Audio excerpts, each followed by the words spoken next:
Well, here it is fitted onto my E3D version 6 clone. As I say, in my case I have that cut out for this BL Touch, but when you download the model you won't have that. Now what I found is this, I've got the fan on here. It does take a bit to get clipped on here, it's quite a tight fit. I slid it on and pushed it up. I'll show you the tip of the nozzle here. See, the tip of the nozzle is a little bit below that. Right, I'm going to show you the XY stuff because I think I do lose a little bit on the X travel. So in my case, this carriage, edge of this carriage, this is my carriage here that the hot end is fastened to, has to knock against this micro switch over here on the left. That is the X travel minimum, and it does. That's fine. I'll show you that just now. I'll just ask it to go like auto home to do that.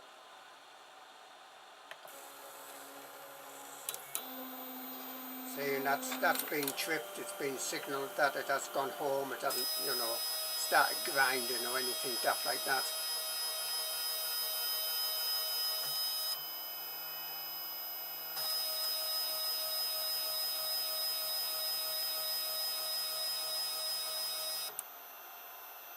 So that's okay.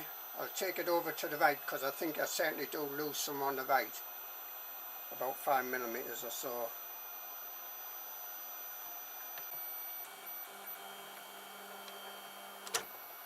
Yep, you might hear that.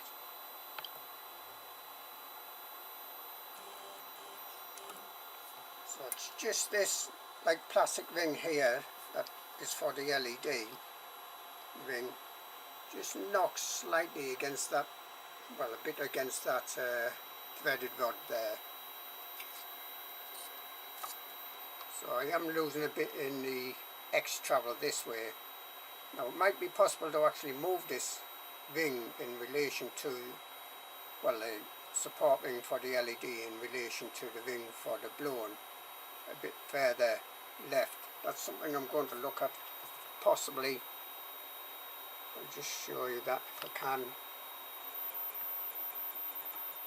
Just done 1mm here. So see how that, it just touches against that. If you look at this top plate, you'll see it like twist like that when I go all the way to the right.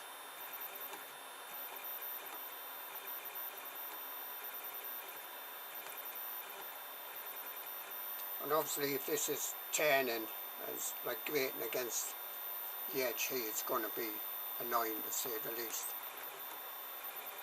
Or maybe, as I say, I might be able to move this section here that the ring goes on over to the left a bit.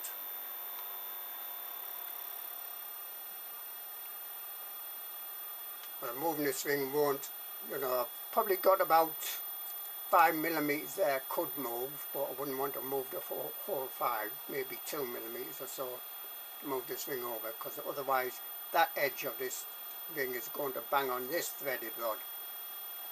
As you can probably see there, it's pretty close as it is, there's a bit of a gap there. So I do lose a bit on the X travel, to be honest with you, it seems to be. I would estimate about 12 to be safe there, 5mm or so.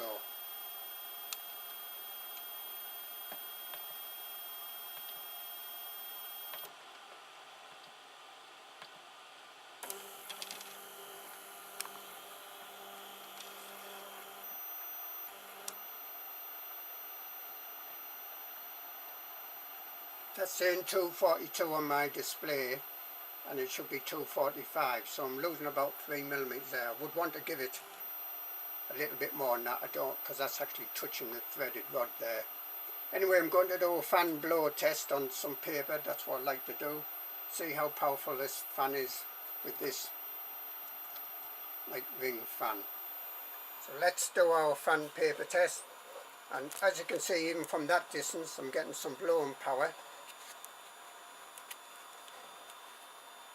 Let's move it down a bit closer.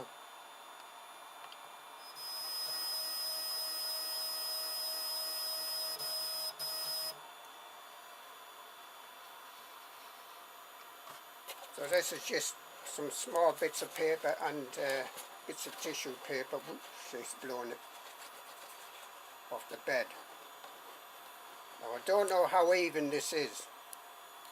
This is not a definitive sort of test in a way, it's just to see if I'm getting any blown power, and obviously I am.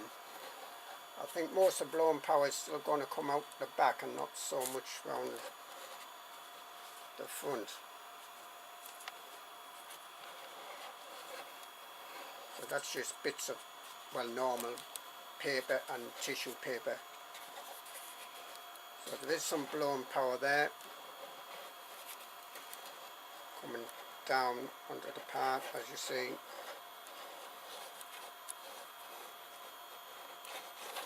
Okay, so what I would say is this does lose about 5mm in the X distance, but apart from that I think it'll be okay. What I need to do is see about fitting this LED ring. Now this LED ring, I estimate that to be 3.5mm thick. As I say, there is a cutout almost in the print for these two solder bumps to go into. Needs wiring up though. Okay, what I've been using is this. It's, so far as I know, it's carpet tape. It's double-sided. It's like a fabric in a way. So it's sticky on and been cutting strips off. Now, cutting strips off, yeah, I was using some scissors like this. Well, actually, I'll show you this. I tried to cut this. It's so sticky. These aren't best of scissors, but it keeps sticking. As you see to the scissors, it's quite strong, this stuff. So what I ended up using was some like wire cutters and just snipping round and cutting like strips off, sticking it all round on the LED ring. Actually it might be a bit there, and then putting the LED ring onto here. Remember that there is a cutout, well, like a indent in a way in the part here for the solder joints, so it has to go in the right position.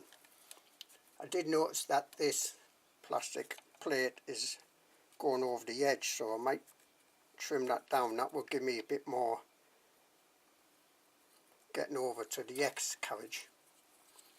I think that'll be on there strong enough. I just pressed it on going around like this quite firmly. I mean, it's quite strong, that strong, quite strong stuff. I believe it's for sticking down carpets. Okay, and as you might see there, so that's one layer, and it's like a fabric almost type of stuff.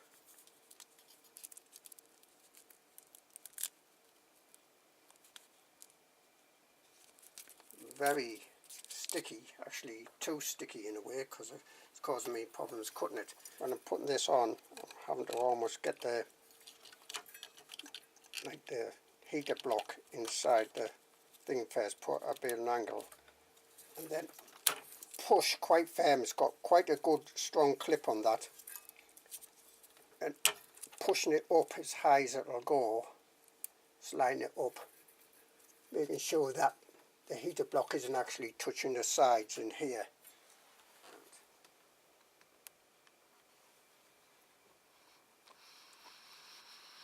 I intend to just wire this up to the main fan that's on the at the moment on the E3D version 6 for the fins, so that as soon as the printer sort of is plugged on, this will be on all the time. There's a nozzle tip there. Not much space really.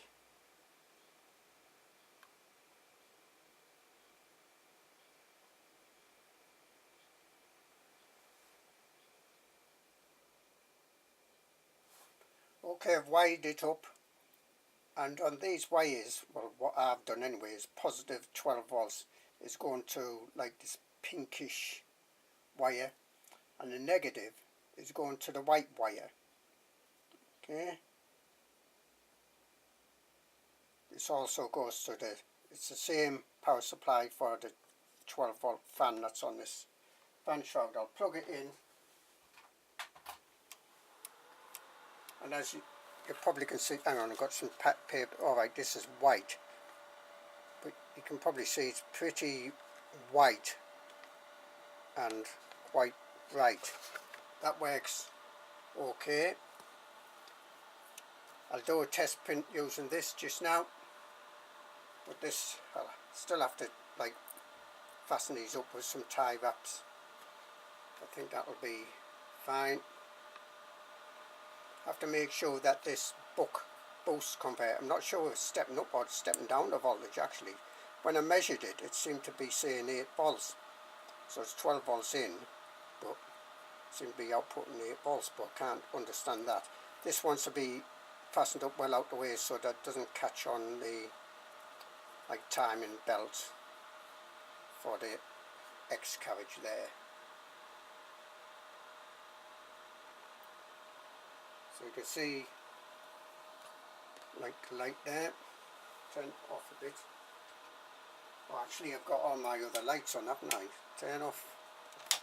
I'll turn off all my other lights.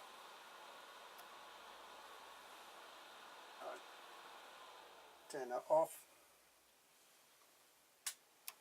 turn it back on, so you can compare the difference there, but we'll be doing a test print as soon as possible.